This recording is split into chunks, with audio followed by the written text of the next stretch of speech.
सबसे पहले तो मैं जम्मू कश्मीर के लोगों को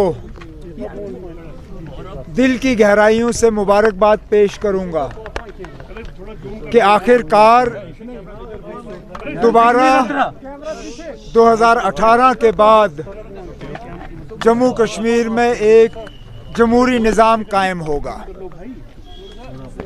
मैं उन तमाम वोटरों का शुक्रिया करना चाहता हूं जिन्होंने इन 3 फेज़ों में बाहर आके अपने वोट का इस्तेमाल किया। मैं बिलखसूस उन वोटरों का शुक्रगुजार हूं जिन्होंने नेशनल कॉन्फ्रेंस, कांग्रेस और अलायंस के उम्मीदवारों को कामयाब किया है।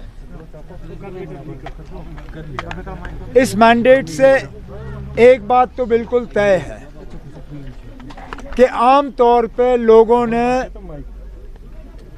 बीजेपी की जम्मू कश्मीर को जो सियासत रही है उसके खिलाफ वोट दिया है।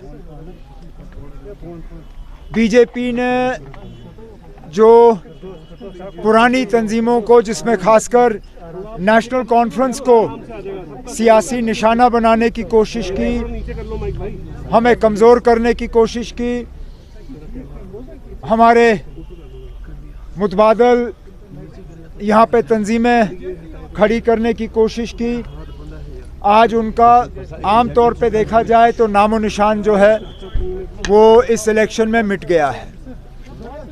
लेकिन बड़ी बात ये है कि कश्मीर, जम्मू के पहाड़ी इलाके,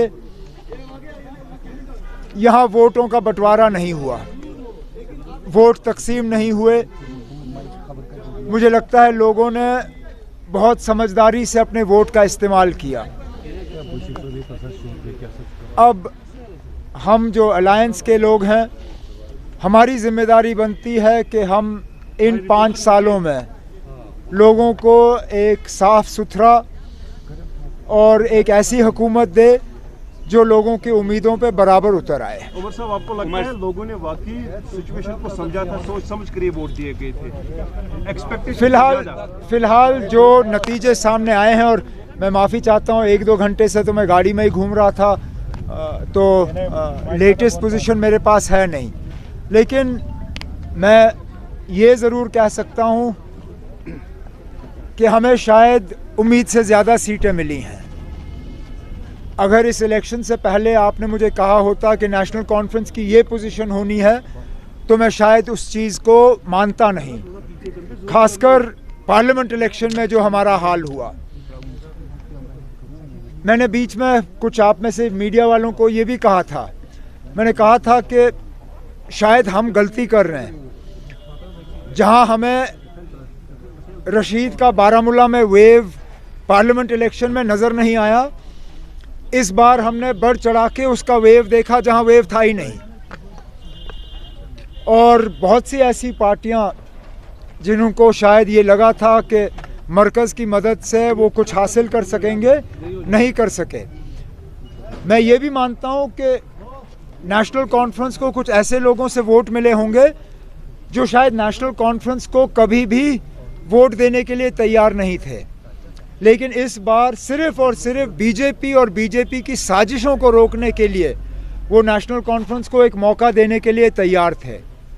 अब हमारी, जैसे मैंने कहा, हमारी जिम्मेदारी बनती है कि हम इस वोट को ज़ाया ना होने दें, हम लोगों के उम्मीदों के बराबर जो है उतर आएँ और अपना काम करें। उमर साहब, doctor Farooq Abdullah just spoke to media and said that you will be the chief minister of Jammu and Kashmir.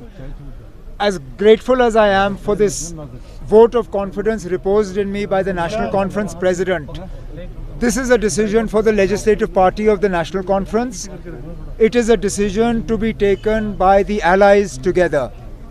The National Conference Legislative Party has not met. Let the National Conference Legislative Party meet. I am not staking a claim to the Chief Ministership of Jammu and Kashmir. It is for the alliance, for the elected members to decide who they feel should lead the state over the course of the next 5 years.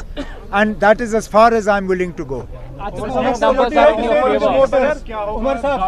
देखिए, फिलहाल फिलहाल कल हमें थोड़ा सा इस जीत का मज़ा लेने दीजिए।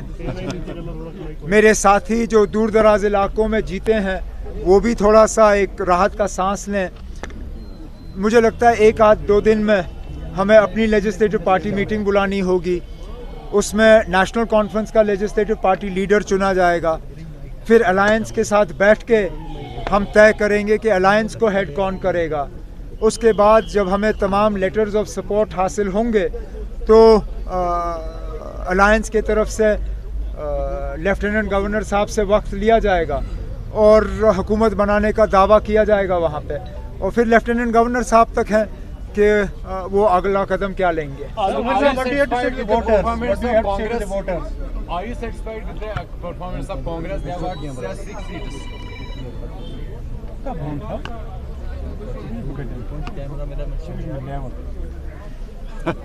So will you have an upper hand?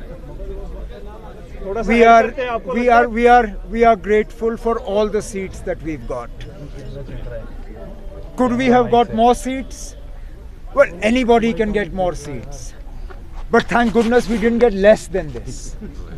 We have a mandate from the people to govern Jammu and Kashmir over the course of the next 5 years.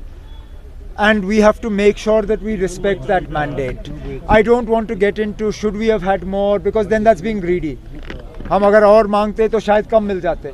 इतने मिले हैं बड़ी बात है, जितने मिले मैं उसका बहुत ही मतलब शुक्रगुजार हूँ। Since we are seeing that the state has been disempowered, how difficult will it be to run any government in the current I would circumstances? like to believe that the Honorable Prime Minister, and I use the word honorable because I believe he is an honorable man, he is committed publicly to restoring statehood to Jammu and Kashmir. I don't recall a speech of मैं तो अल्लाह का शुक्र करता हूँ, फिर यहाँ की public का शुक्र करता हूँ जिन्होंने हम पे भरोसा किया।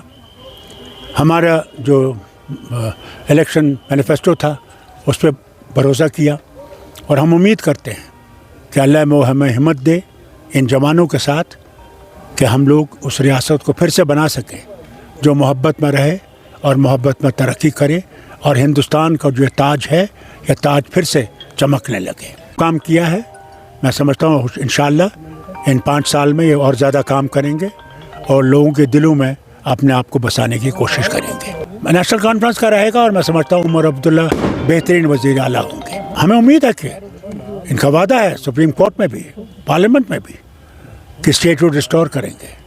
इंशाअल्लाह जल्दी होगा।